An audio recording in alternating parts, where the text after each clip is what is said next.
이 안에 두 번째, 우리는 개방에서 규정으로 신념체계의 세기둥, 선과 악, 과거, 미래, 그리고 스스로의 묻기까지 거기에 있는 내용들을 정리해서 질문과 어떤 그 질문에 대한 대답의 내용을 정리해서 우리가 나갔는데, 전체적인 내용을 같이 한번 볼까요?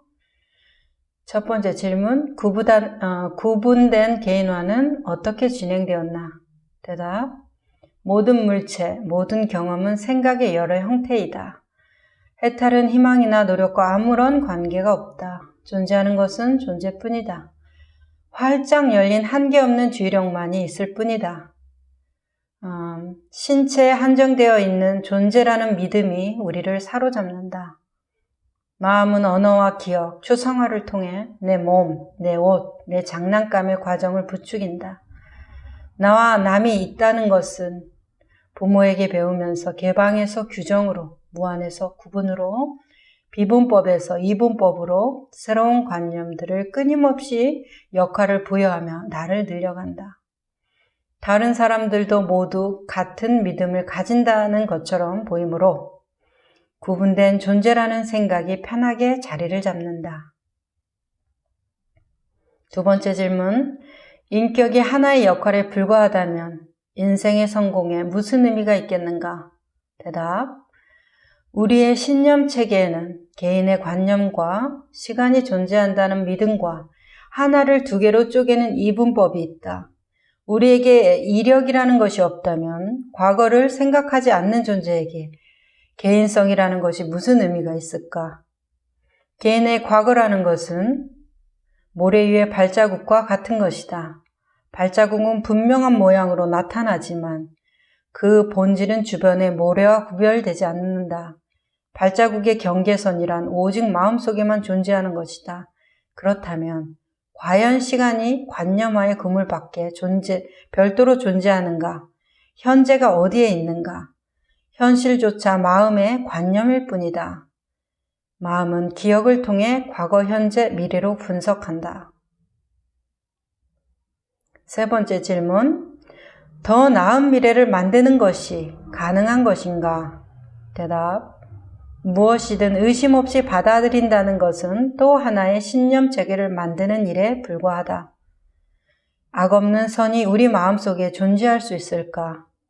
선악은 사랑과 사물에 속하는 것이 아닌 우리 마음속에 나타나는 것을 그 대상에 투영하는 일이다. 유토피아를 만든다는 것은 동전의 두 면 중 앞면만 쳐다보면 뒷면이 사라진다고 믿는 것과 같은 관점이다. 개인으로 당신은 어느 곳에 존재하는가?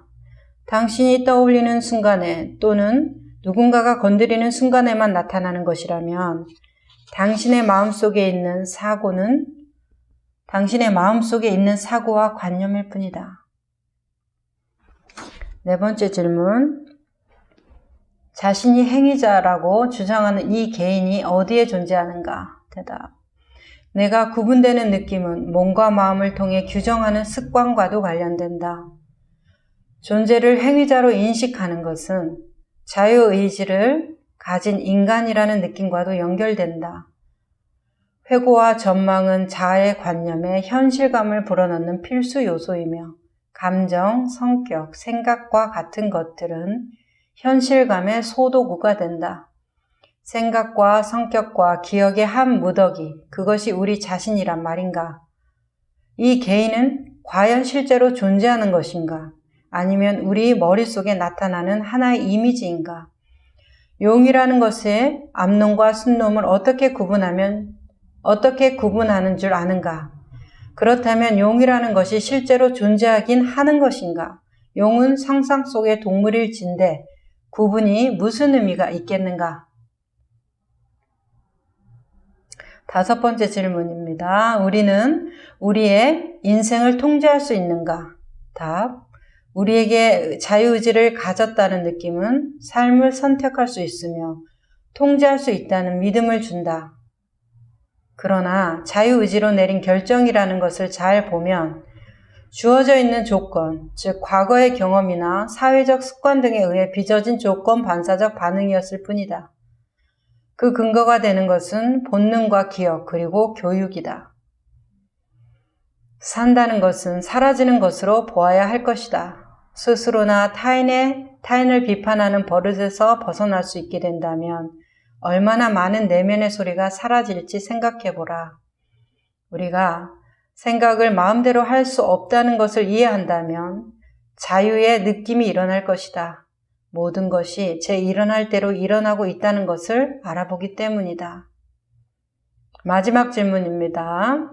만사가 제 일어날 대로 일어난다는 사실은 무엇으로 확인할 수 있는가? 바로 그렇게 일어나고 있다는 사실 자체에서 확인되는 것이다. 소리를 무시하고 가만히 있어보라. 존재하는 것이란 현재 순간의 의식뿐이라는 것을 분명히 알 수 있다.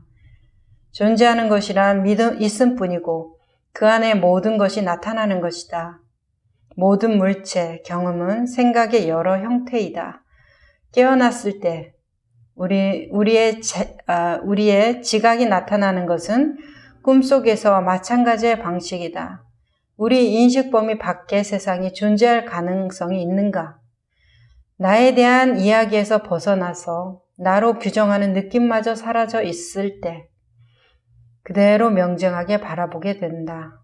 그러면 얼마나 일어날 일은 일어나고 이루어질 일은 이루어지지만 그렇게 만든 사람은 보이지 않는다.